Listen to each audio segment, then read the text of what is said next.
세상의 모든 돈 고민을 해결해드리는 돈줄 상담소 시간으로 이어가 보겠습니다. 여러분의 소비, 저축, 투자 등 돈에 대한 다양한 사연 받고 있죠.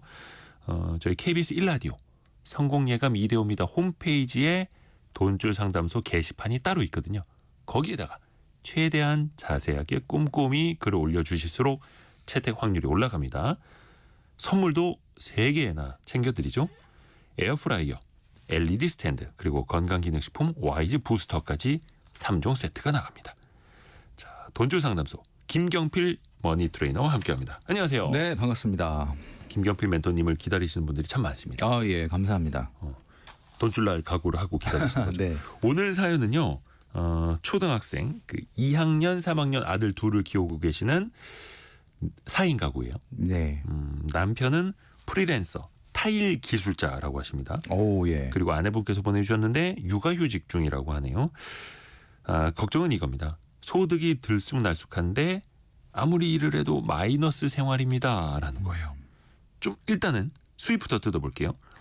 남편분께서 이제 개인 사업자 같아요. 타일 일을 하고 계시는데 적게 벌 때는 한 달에 250만 원, 많을 때는 660만 원입니다. 이렇게 보내주셨어요. 일단 소득 차이가 이렇게 월별로 크신 분들은 좀 어떻게 관리를 해야 될까요?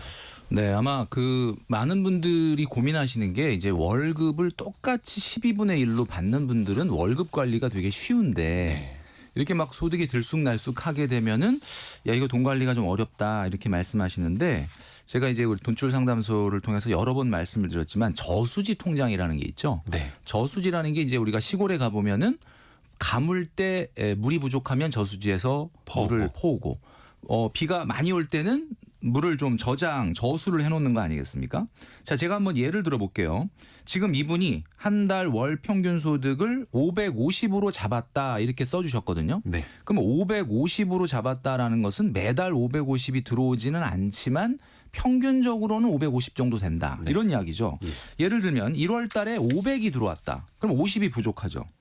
2월 달에는 600이 들어왔다. 그럼 50이 남죠. 네. 3월에 450, 100만 원이 부족합니다. 그런데 4월에 다시 또 650. 그래서 이건 100만 원이 잉여가 생기는 거죠. 이런 식으로 들어올 때 간단한 게 내가 진짜 550이라고 이 회계 처리를 하겠다라고 마음을 먹으면 그 500만 원 들어온 1월 달에 발생한 부족한 50만 원은 저수지 통장에서 땡겼어야 됩니다. 자, 반대로 2월 달에 600이 들어왔죠. 와, 신난다. 야, 이번 달에 600 들어왔어. 그리고 또 600을 쓰면 안 되죠. 왜? 내가 550으로 살림을 하겠다고 마음을 먹었기 때문에 50만 원은 어때요? 바로 저수지 통장에 다시 저수시설에 돈을 담아놔야 됩니다. 자, 이런 식으로 한다 그러면은 1월, 2월, 3월, 4월에 발생하는 소득이 아무리 왔다 갔다 한다고 하더라도 1월 달, 3월 달은 부족분이 50만 원, 100만 원 발생하지만 반대로 2월 달, 4월 달에는 50만 원과 100만 원의 잉여가 생기기 때문에 이걸로 메우면 돼요. 그러니까 이거를 중간에서 우리가 조절해 주는 역할을 하는 게 바로 저수지 통장. 우리가 흔히 알고 있는 예비자금 통장인데 이거를 이제 까먹고 550이야 그래 놓고 650 들어오면 막 신나서 쓰게 되죠. 이게 아까 이제 우리가 심적 회계 얘기했지 않습니까? 역시 다 듣고 계시네요. 네, 그러니까 한마디로 얘기해서 이 100만 원이 분명히 나의 임금인데 나의 소득인데 이거 갑자기 공돈 같아. 그래서 더 쓰면 안 된다. 자, 550만 원을 가지고 이렇게 우리 시청자분들 중에서도 소득이 왔다 갔다 하시는 분들이라 하더라도 평균 얼마로 생활을 해야 되겠다라고 마음을 먹으면 지금 제가 방금 말씀드린 대로 하셔야 되는데 자꾸 이렇게 하는데도 저수지 통장에 돈이 줄어든다. 그러면 그 얘기는 무슨 얘기냐? 내가 평균 550이 아니라는 얘기죠. 혹은 소비가 더 많을 수도 있고, 그렇죠. 정확하게 이렇게 했는데도 불구하고 자꾸 저수지 통장에 돈이 줄어든다. 나는 평균 550이 아니구나. 500이구나. 450이구나. 조정을 하셔야 되는 거예요. 그래서 가장 중요한 게 월급은 공금이라고 제가 말씀드렸잖아요. 월급은 개인 돈이 아닙니다. 공금입니다. 그래서 이 공금을 관리하는 이 회계 의식을 회계 마인드를 좀 가져야 된다. 그렇죠. 그 심적 회계 오류에 심리학적으로도 이제 우리 배웠으니까 여기 그렇죠. 빠지면 안 되는 거고 사실 농사 지으시는 분들은 아시겠습니다만 가뭄 때 진짜 위험한 건 저수지까지 말랐을 때 아닙니까? 그런 위험 신호는 사실은 그 전에 우리가 알아챌 수 있는데 그렇죠. 저수지 통장을 놓고 여기다가 담고 퍼오고 이것도 그렇죠. 하나로 또 이제 습관할 네. 필요가 있겠네요. 그러니까 중요한 거는 저수지 통장에 있는 여러분들의 예비 자금 통장에 있는 그 예비 자금은 그러니까 마음대로 할 수 있는 돈이 아니다라는 뜻이에요. 공금이다라고 생각하시고 관리하시면 프리랜서 분들도 월급을 또박또박 받는 직장인들처럼 정기저축을 할 수 있을 겁니다. 그렇죠. 특히 이렇게 개인 사업, 프리랜서 일하시는 분들 입장에서는 더 그렇게 관리를 그렇죠. 할 필요가 있는 거고요. 근데 일단은 평균적으로 월급 한 월 수입이 550만 원이라고 잡아놓으셨는데 한 달에 쓰는 돈이 일단 대출 관련된 돈으로만 200만 원 나가고요. 네. 소비가 466만 원. 네. 사실상 그래서 매월 마이너스가 나고 있죠. 마이너스 100만 원. 예. 근데 이제 이걸 좀 꼼꼼히 뜯어볼 필요가 있어요.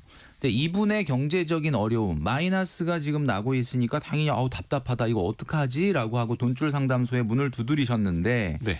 중요한 거는 근본적으로 이 가정이 원래부터 평균 소득이 550은 아니었습니다. 아하. 지금 육아휴직을 하고 있으신데 이제 그 아내분께서 지금 공무원인데 이게 무기계약직 공무원이죠. 그러니까 공공기관에 공공기관에 근무하시는 공무원은 아니고 공공기관의 무기계약직. 그러니까 200만 원 정도의 소득이 있으셨는데 복직을 하게 되면 200만 원 초반. 그렇죠. 그러니까 결국은 이 가정이 2년 3년 전에는 750만 원 소득이었다는 거예요. 750만 원 소득으로 생활하다가 갑자기 아이들이 지금 초등학교 3학년, 2학년이니까 아직은 조금 더 아이들을 좀 엄마의 돌봐야 손이 되겠다. 필요해서. 예. 그래서 자발적 외벌이가 된 겁니다. 네. 자발적 외벌이가 되면서 200만 원이 훨씬 넘는 소득이 안 들어올 거를 각오를 하신 거예요. 그렇죠. 그러면 당연히 마이너스가 납니다. 그러니까 오늘의 사실 뒤에 제가 솔루션을 좀 말씀드리긴 하겠지만 중요한 건 근본적인 솔루션은 복직이 되면 되는 거예요. 그러니까 비자발적 외벌이가 아니라 자발적 외벌이가 되셨기 때문에 이건 어쩔 수 없다. 이 속 내용을 조금 제가 자세하게 분석을 해보니까 네. 소득 750만 원에 연금 저축을 100만 원 하고 계십니다.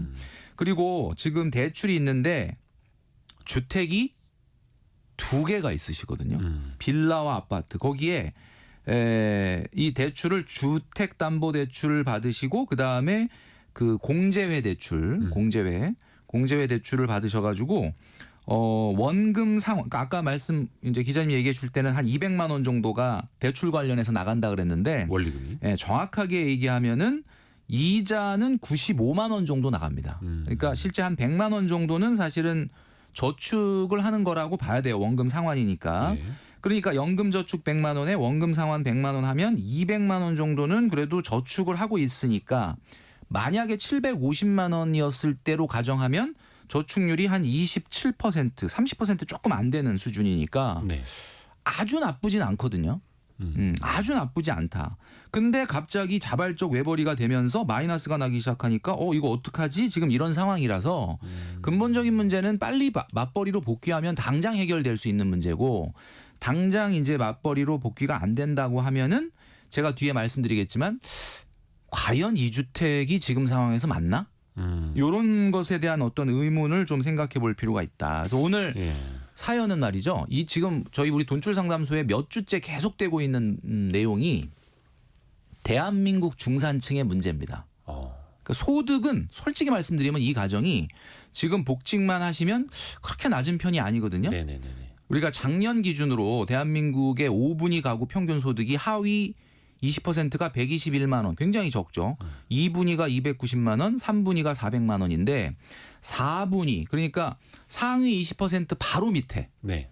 그 4분위가 634만 원이에요. 그럼 이 가정 같은 경우는 대한민국에서 당연히 중산층이라고 봐야 되는 거죠. 네네네. 그렇죠. 근데 중산층에 많은 대한민국의 가구들이 지금 고민하는 게 뭐예요? 마이너스. 돈은 대출. 많이 들어오는데 남는 게 없다. 그렇죠, 이렇게 되는 그렇죠. 거잖아요. 그러니까 사실 이분들의 모습이 뭐 평균이라고 할 수는 없겠습니다만 정말로 주변에서 많이 흔하게 볼 수 있는 볼 수 그런 있는 거죠. 고민. 근데 어떻게 보면 달라진 거는 당장 아무래도 아이들이 뭐 초등학교 2, 3학년이니까 손이 많이 가서 어쩔 수 없이 휴직을 해서 소득이 줄 수밖에 없었다. 물론 근데 이거는 김경필 멘토님이 말씀해 주신 것처럼 자발적인 거고 일시적일 수 있는 거고. 그렇죠. 약간 일시적일 수 있죠. 조금씩 늘어나고 있는 거 한번 따져볼게요. 아이들이 커가면서 뭐 식비, 생활비가 좀 늘어난다고 해요. 네네. 70, 뭐 100만 원 이러다 이제 한 달에 130만 원까지 갔어요. 식생활비가 특히 이제 130만 원이라는 건데 이거는 어쩔 수가 없는 걸까요? 이게 이제 우리 청취자분들께서 한번 생각을 해보시면 이게 몇 년, 한 1, 2년 전만 해도 750만 원을 가구 소득이 있던 가정이 네. 지금 아이들이 초등학교 3학년, 2학년이에요. 아들이에요 또. 그리고 많이 먹어야 아이들 돼. 많이 먹죠. 예. 거기 4인 가구예요. 그러면 130만 원이라는 식생활비가 이거 줄여야 된다라고 할 돈이냐? 저는 개인적으로 물론 뭐 그 외식 줄이고 배달 줄이고 그 엄마가 집에 있으니까 어쨌든 육아휴직 중이니까 정말 열심히 이 아이들 식사를 준비한다면 뭐 줄일 수는 있겠지만 네. 저는 현실적으로 이 4인 가구에 130만 원 그리고 지금 무급휴직 전에 750만 원 정도의 가구 소득이 있던 집이 130만 원 식생활비를 쓰는 걸 가지고 이거 문제입니다라고 얘기하기는 돈줄남조차도 어렵다. 이거는 그렇죠. 네. 그렇죠. 근데 이게 한 700만 원 이상 가구 소득이 있을 때 어떻게 보면 이제 고착화되는 고정비가 돼서 그렇죠. 소득이 거기에 또 줄어들 눈높이가 때는. 맞춰져 있다가 갑자기 소득이 200 몇만 원이 줄어드니까 이거는 참 적응하기가 어렵다고 봅니다. 그리고 지금 일시적으로 550만 원인데 550만 원으로 봐도 지금 식생활비가 전체 소득의 24% 수준이거든요. 저는 이 정도면 더만 아주 막 그냥 뭐 200만 원, 300만 원 안 늘어나게끔만 관리를 요 정도만 해주셔도 여기에 근본적인 문제가 있다고 보지는 않는다. 좋습니다. 그리고 김진우님이 근본은 학원이죠. 사교육. 근데 이분들도 적지 않은 돈이 나갑니다. 초등학교 2학년, 3학년 두 아이 교육에 매월 110만 원 정도 쓰고 계시는데 어떻게 해야 되나요? 그래도 지금 엄마가 그래도 주변에 있는 상황이니까 그렇죠. 항상 같이 있을 수 있는 상황이니까 어떻게 좀 이걸 줄여야 될까요? 근데 이렇게 말씀드리고 싶어요. 뭐 사교육비 문제는 참 뭐 얘기하면 문제가 한도 끝도 없는 얘기고 네. 계속 뭐 사실 얘기가 반복되는 이야기인데 우리 그 사연자분이 오늘 이제 라디오를 듣는다고 하셨거든요. 근데 저는 이렇게 말씀드리고 싶어요. 이거는 뭐 어쩔 수 없는 부분이 있다는 거는 저도 인정합니다. 지금 초등학교 3학년, 2학년인데 110만 원 정도의 사교육비를 쓴다면 이걸 뭐 그 어디에 갖다 대느냐에 따라서 많냐 적으냐를 얘기할 수는 있겠지만 뭐 한 명씩 뭐 한 학원 두 개씩만 그렇죠. 다녀도. 이거 자체로는 그렇게 많다고 느껴지지가 않지만 저는 이 가정의 교육비는 지금 110만 원이 아니라고 생각을 해요. 그럼 이 가정의 교육비는 지금 현재 310만 원입니다. 예? 왜냐하면 엄마가 복직을 안 하고 자발적으로 외벌이가 되면서 아이들을 지금 뒷바라지하고 있거든요. 엄밀하게 얘기하면 지금 아이들한테 310만 원의 교육비를 쓰고 있는 거예요. 기회비용까지 합치면 기회비용까지 하면. 자, 이렇게 얘기하면 정신이 좀 약간 번쩍 들 수도 있는데 그렇죠. 우리 가정의 지금 근본적인 문제가 왜 자꾸 마이너스가 날까? 결국은 멀쩡히 750만 원이었던 가구 소득을 어쨌든 뭐 선택의 문제죠. 경제는 내가 그걸 감수하더라도 그렇게 하겠다라고 한 건데 결국 뭐 경제는 다 선택이니까. 선택의 문제죠. 그러니까 아직 초등학교 3학년, 2학년이면 어떻습니까? 진로가 확실하게 정해진 건 아닐 거예요. 그럼요. 그러니까 뭐 아직 초등학교 한 고학년 정도는 최소한 돼야 네네네. 이 아이가 뭐 공부로 이렇게 갈 건지 아니면 뭐 예체능으로 갈 건지 아니면 다른 또 자기가 잘하는 걸로 갈 건지에 대한 진로가 결정 날 수 있지만 아직까지는 뭔가 진로가 결정 나 있지 않기 때문에 부모 입장에서는 또 전혀 사교육을 안 하기도 좀 어려운 상황이다. 그렇죠. 또 어떻게 보면 이제 기회비용 월 한 200만 원대 초반대의 어떤 소득을 좀 포기를 했지만 그래도 아이들이 어리니까 엄마가 좀 같이 케어해주고 싶은 마음은 있고 네. 그걸 이해 못하는 건 아닌데 하지만 110만 원이 아니라 사실상 300만 원 이상을 기회비용까지 합쳐서 쓰고 있는 그렇죠. 거죠. 이 교육비에 쓰고 생각도 있는 하고 거죠. 있는 거죠. 네. 그리고 또 하나가 이분들이 이제 차가 두 대가 있습니다. 네. 자, 그런데 남편분이 이제 타일 시공하시는 분이고 차가 당연히 있어야 되겠죠. 그렇죠. 그러면 이제 뭐 타일이나 뭐 이런 거 싣고 다녀야 되고 무거운 일도 하시니까 그래서 가정에 작은 차 한 대가 또 있나 봐요. 경차가. 아이들 또 이렇게 학원 같은 거 라이딩 또 해줘야 되니까. 이건 어떻게 됩니까? 불가피한 1가구 2차량입니까? 아니 근데 이제 이게 이 가정이 지금 아까 제가 집도 두 채고 그다음에 차도 두 대다 이렇게 지금 말씀해 주셨는데 차를 내용을 보니까 그 일할 때 쓰시는 비용 차인데 이게 옛날 그 소나타라고 하시더라고요. 그러니까 뭐 이거는 뭐 그렇게 비용이 많이 들어가지는 않을 것 같고 그다음에 아이들 라이딩하는 차도 보니까 경차예요. 경차예요. 경차. 예. 그러니까 뭐 이런 면에서 봤을 때는 뭔가 굉장히 신경을 쓰고 있다라는 거는 느껴지는데 제가 오늘 사연뿐만 아니라 지난주의 사연 그리고 그 전의 사연 최근에 우리 돈줄 상담소에 오는 사연들의 공통점이 소득은 그렇게 뭐 보면 낮은 것 같지 않은데 왜 이렇게 자꾸 마이너스가 날까? 지금 대한민국 중산층이 왜 자산을 늘리지 못하는가? 왜 자꾸 점점 가난해지는 상황이 되는가? 이런 것들에 대한 문제인데 그런 문제점들의 이 사연들 속에 제가 발견한 공통점이 있습니다. 네. 최근에 몇 주 동안 계속 반복되고 있는 우리 청취자분들이 들으셨을 때 소득이 저 정도면 나쁘지 않은데? 근데 왜 저렇게 돈도 하나도 안 모이고 마이너스가 나지? 라고 하는 가정의 공통점 한 5가지가 있었어요. 그게 네. 첫 번째가 뭐였냐면 예. 회계 마인드가 없다는 거예요.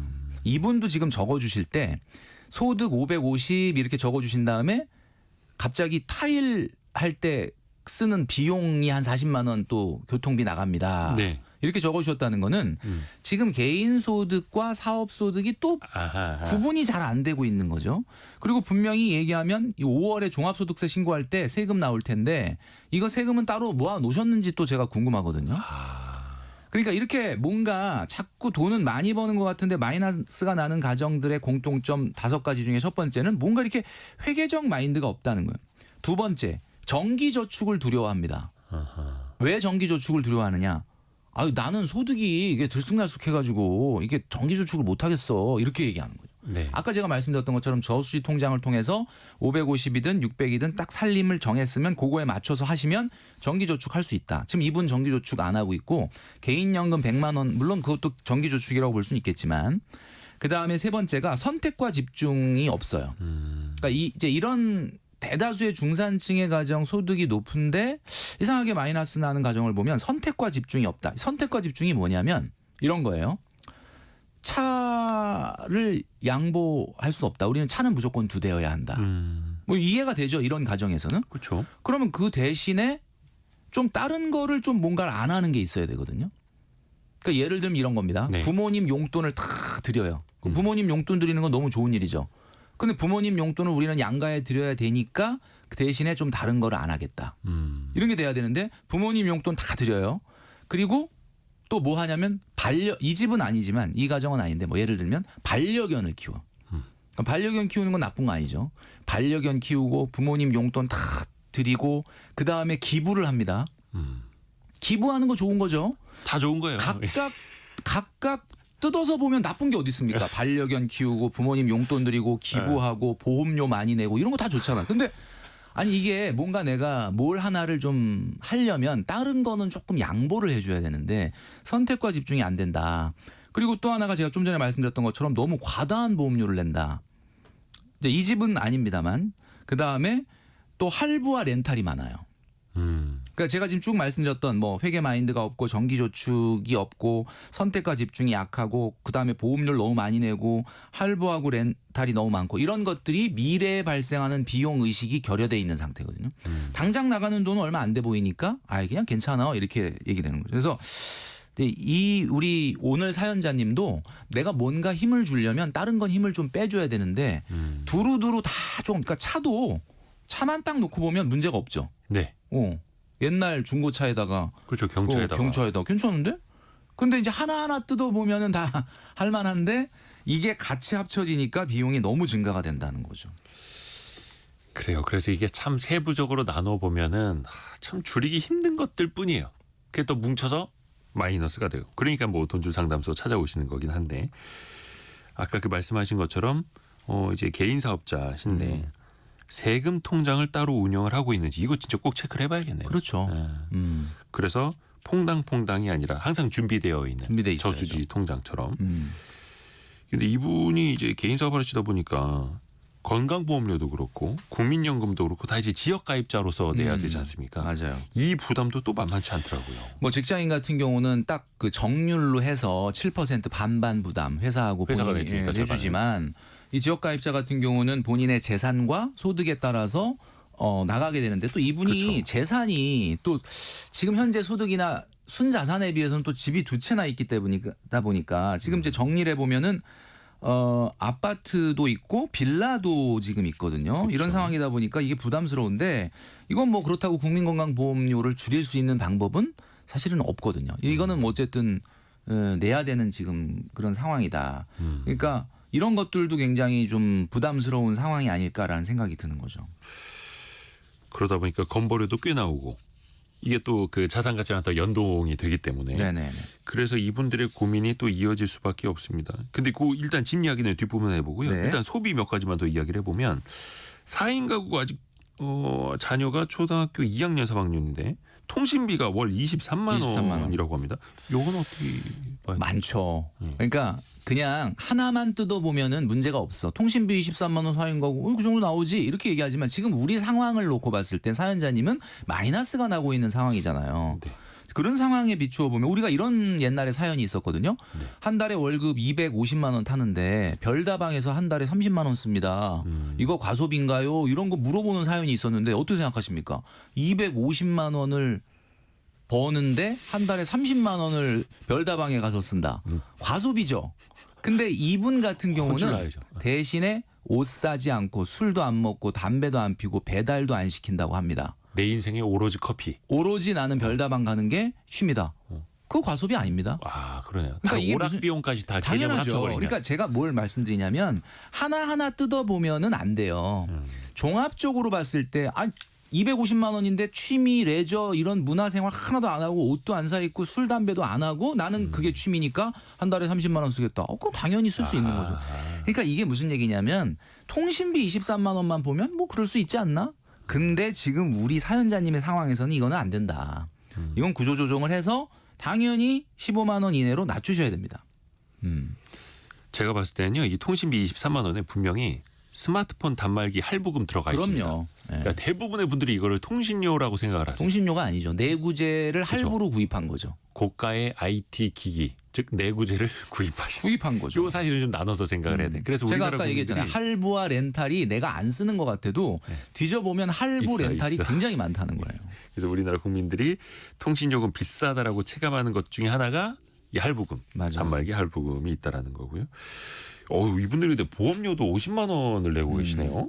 그러니까 아까 제가 말씀드렸던 것처럼 그 우리나라 중산층이 자산을 불리지 못하는 그 공통점 5가지 중에 아까 과다한 보험료라고 말씀드렸는데 그 전에 이제 전전주에 우리가 봤던 가정 같은 경우는 월 100만 원 넘게 냈고 그 전에도 보면 100만 원 넘게 냈던 사연이 항상 있어요. 보험료들이 많아요. 근데 이제 이 가정 같은 경우는 4인 가구에 50만 원 그러면 많기는 하지만 그 전에 이제 사연들보다는 그래도 상대적으로 적으신데. 적기는 합니다. 그런데 이 부분도 제가 늘 말씀드리지만 보장성 보험이라면 순수 보장성 보험이라면 소득의 3에서 5% 정도로 구조조정이 필요하다라고 말씀드리고 싶은 거죠.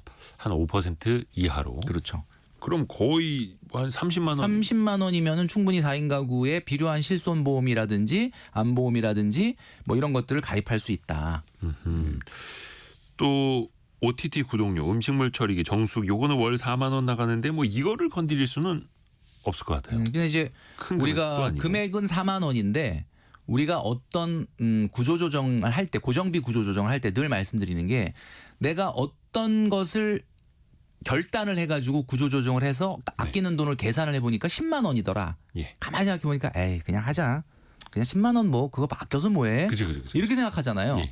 근데 내가 그럼에도 불구하고 그 행동을 해야 내 애티튜드가 바뀐다. 내 태도가 바뀐다. 그러니까 돈 때문에가 아니라 내가 나한테 뭔가 내가 참 변화됐구나 바뀌었구나라고 하는 것을 인식시켜주기 위해서라도 이런 행동을 좀 할 필요는 있다는 거죠.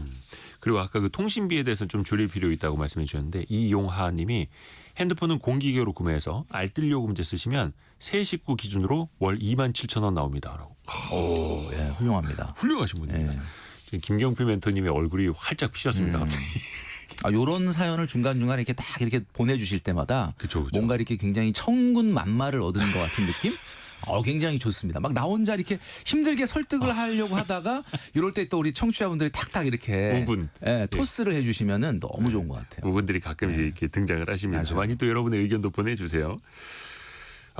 이제 대출 이야기로 들어가 보겠습니다. 네. 원리금 월 200만 원씩 들어갑니다. 그러니까 주택담보대출로 한 89만 원, 월 90만 원 정도, 공제회로 111만 원 정도가 나가고 있습니다. 물론 이제 공제회는 여기 좀 상환 기간이 좀 짧아서 아마 원금 상환이 좀 많이 되고 있는 것 같아요. 어떻게 해야 될까? 이거를 좀 빨리 갚아야 하나요? 또 이런 고민을 또 하고 계시더라고요. 근데 근본적으로 아까 제가 처음에 이제 그 논출 상담소 시작하시면서 제가 말씀드렸잖아요. 이 집이 지금 현재 빌라를 한 채 가지고 있는데 서울에 사실 이게 부동산이랑 이어지는 고민인 거죠. 네, 빌라인데 이 서울 빌라를 지금 전세를 주고 네. 전세를 얼마 줬나 봤더니 3억 3천만 원에 줬습니다. 전세가. 전세 3억 3천만 원에 주고 지금 경기도의 아파트를 또 사신 거예요. 대출을 받아가지고 4억 원에 2억 대출을 받아서 사신 거예요. 근데 이게 너무 또 그 행운인 게 그래도 이게 6억까지 올랐다고 합니다. 현재 시세가. 네, 그러니까 지금 굉장히 어떻게 보면 좀 뿌듯하죠. 아이들이 초등학교 3학년, 2학년인데 다른 가구 같은 경우는 아예 1주택도 없는 경우가 그렇죠. 있는데 어쨌든 나는 집이 두 채야 이런 생각이 있으실 수 있는데 근본적으로 뜯어보면은 현재 자산 가격이 아파트가 경기도에 6억 원, 내가 보유하고 있는 빌라는 전세 3억 3천에 보증금을 주고 전세를 줬다고 하는 거 보니까 가격은 안 얘기해 주셨지만 평균 전세 빌라 같은 경우는 주택 전세가율이 좀 높거든요. 아파트보다는. 네. 80% 정도 잡아보면은 지금 이 빌라는 한 4억 정도로 추정이 됩니다. 자, 그러면은 자산이 얼마예요? 경기도 아파트에 6억 있고 빌라도 4억. 와, 10억이에요. 10억.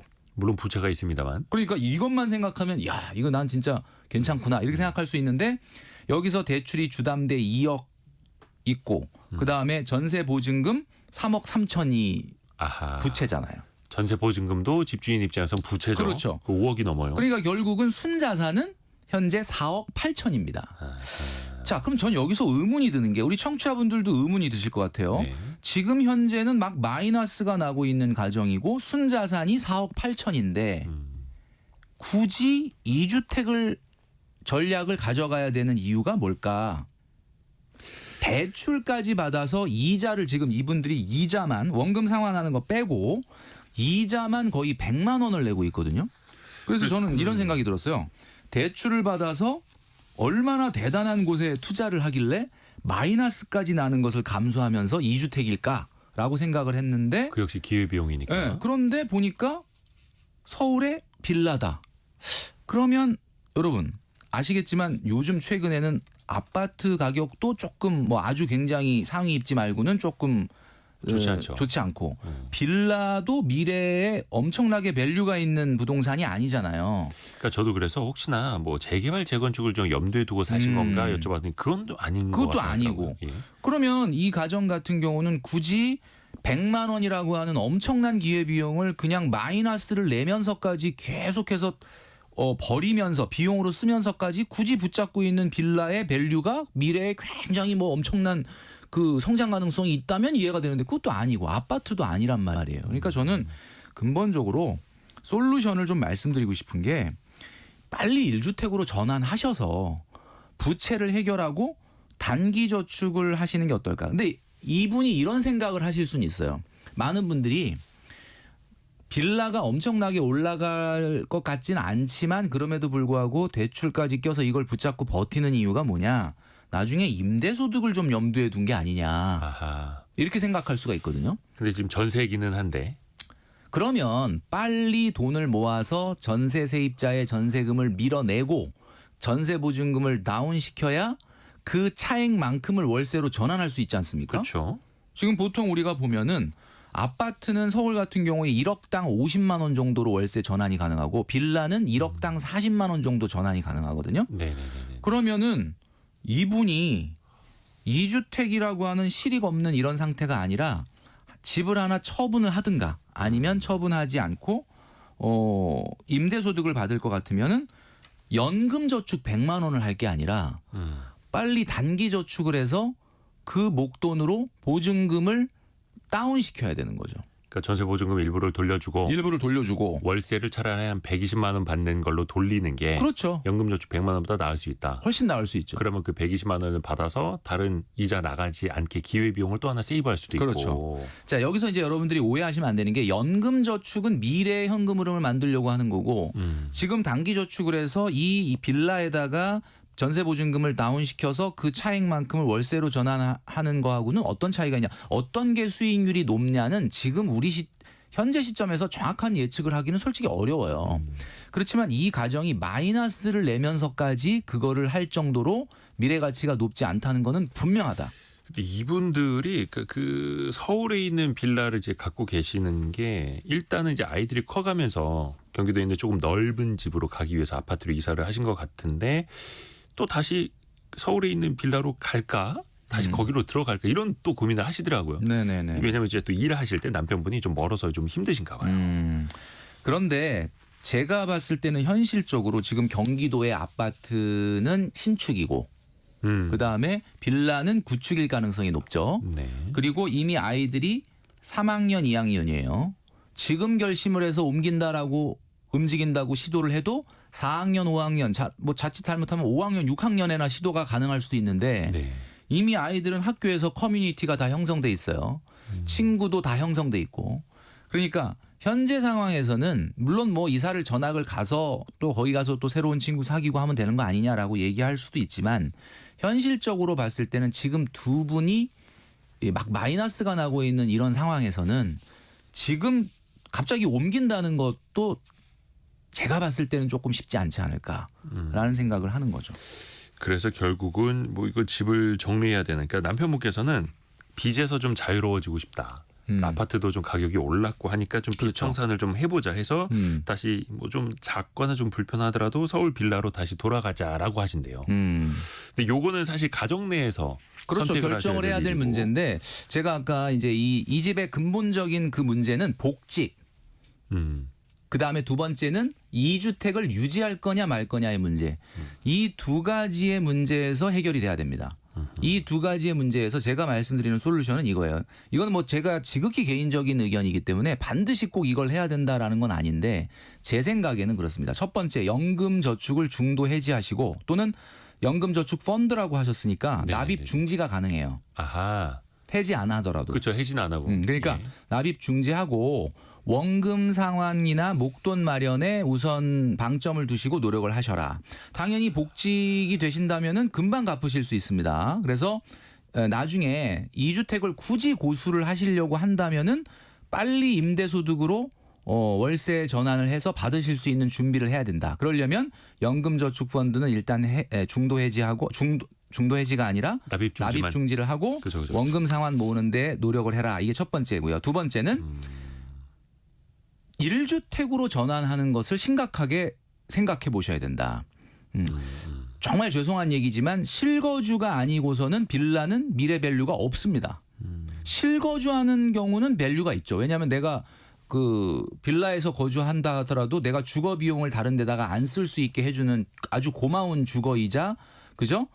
그렇게 되는데 투자 측면에서는 좀 밸류가 떨어져요. 그래서 제가 봤을 때는 1주택으로 전환을 하는 것이 맞다. 그래서 8천만 원이라는 자금이 나오지 않습니까? 만약에 빌라를 처분하게 되면은 8천만 원이라는 자금이 나와요. 네. 자, 그러면 경기도의 대출을 갚고 대출은 이제 한 1억 정도밖에 안 남게 되거든요. 그러면 현재 90만 원 정도에서 이자는 거의 절반 이하로 떨어지고 저축은 실제로 이분이 복직만 하시면 300만 원도 저축을 할 수가 있어요. 아, 그렇게 되네요. 그러면 300만 원 저축을 한다 그러면 3년도 안 돼서 대출은 다 없어지고 아이들이 중학교나 고등학교 갈 때쯤 되면은 사실은 자본이 이제 거의 한 3년에 1억 정도씩 모이는 수준으로 증가를 할 수 있기 때문에 소득이 더 증가하지 않더라도 3, 4년 지나면 빚도 완전히 갚을 수 있고 300만 원 정도 저축이 가능한 가정이 된다. 이런 거죠. 그러니까 어떻게 보면은 뭔가 이제 부가가치를 창출할 수 없는 자산을 처분을 해서 기회 비용을 좀 채우고 저축도 가능한 건강한 현금 흐름을 만들어라 그렇죠. 이런 조언인데 이정옥님이 빌라 매매하기 힘들어요 이렇게 그렇죠. 보내죠. 근데 그러면- 이분들이 맞아요. 약간 저도 이제 작가님 통해서 들었는데 지금 거의 전세 가격이나 매매 가격이나 거의 비슷하다고 제가 아까 보시는 것 같아요. 80%라고 잡았는데 그보다 더 더 높은 상황인 거의 거지. 그냥 매매가랑 뭐 비슷한 걸로 볼 수도 있나 봐요. 그러면은 네네네. 야 이거 뭐 팔아봐야 남는 것도 없고 뭐 이런 또 고민을 하시는 거죠. 그러네. 지금 빌라를 소유하고 그러니까 빌라가 거주로서의 가치는 있어요. 거주하기에는 그럼요. 네. 너무 그죠? 근데 문제는 이제 이거를 내가 자산으로서 투자의 가치로서는 굉장히 떨어지는데 그럼에도 불구하고 그것 때문에 어떻게 보면은 우리가 대출이라든지 이런 부담이 있는 경우에는 너무 또 그렇다고 급하게 팔려고 하다 보면 너무 낮은 가격에 팔아야 될 수도 있으니까 그 부분은 또 주의는 해야 될 것 같긴 하네요. 그죠? 참 그래서 이 부동산 경기가 안 좋을 때도 또 고민이 될 수밖에 없는 거고 그래서 일단 솔루션을 주신 게 복직 하시는 거 그리고 1주택으로 하는 거 복직이야말로 최고의 솔루션이긴 한데 이게 이거는 최고 현금 흐름이죠. 그죠. 이거 근데 사실 이게 사실 제가 솔루션이 복직입니다라고 얘기하기는 또 약간 아이들 때문에 지금 자발적으로 지금 외벌이를 선택하신 분한테는 이런 말씀드리기가 조금 죄송스럽긴 하네요. 그죠? 그렇죠. 근데 네. 어찌됐든 간에 저희는 이제 조언만 할 뿐이고 그죠, 예. 선택 이제 본인이 직접 하셔야 되는데 우리 청취자분들도 괜찮은 조언 많이 보내주고 계세요. 예를 들어서 3857님 타일 붙이는 일 하시는데 승용차는 보험료도 많이 나갑니다. 트럭으로 전환하시길 이렇게 보내주셨어요. 오, 장기적으로 당장은 모르겠지만 장기적으로는 그럴 수도 있겠네요. 물론 이제 뭐 오래된 소나타니까 뭐 많이 돈이 안 듭니다 하실 수도 있겠습니다만 그거는 휘발유고 경유 조금 더 저렴한 또 개인 사업자나 사업자 등록하시면은 비용 처리도 될 수도 보험도 있고. 29,000원인가요? 화물차 같은 경우는 그렇죠. 그래서 비용 처리도 또 할 수 있고 다만 또 차를 바꾸는데 또 추가 비용이 드실 수도 있다라는 거. 또 조언 같이 해주셔서 감사합니다. 그리고 이분들이 그래도 월 남편분 아내분 50만 원씩 해서 월 100만 원씩 연금저축 펀드를 또 붓고 있어서 노후 준비는 또 하고 계시는데 일단은 오늘의 핵심은 현금 흐름을 만드시라. 네, 그렇죠. 그러니까 이제 연금저축이라고 하는 것을 우리 돈줄 상담소에서 여러 번 말씀을 드렸지만 이 저축 자체가 나쁘다는 게 아니라 우선순위에서 봤을 때 우리가 충분한 당장 1, 2, 3년 안에 목돈 또는 뭐 대출을 상환하는 원금 상환 같은 그런 목돈 마련을 위한 저축이 충분히 된 분들이 추가적으로 장기 저축으로 하는 거지. 지금 목돈 마련이 전혀 안 되고 마이너스가 나고 있는데 그것도 10만 원, 20만 원이 아닌 100만 원을 장기 연금 저축 펀드를 한다. 그것은 뭔가 좀 앞뒤가 좀 안 맞는 거다라는 말씀을 드리는 거죠. 특히 오늘은 뭔가 우선순위에 대해서 우선순위. 조금 더 많이 느낄 수 있는 날이었습니다. 김경필 머니 트레이너였습니다. 고맙습니다. 감사합니다. 감사합니다.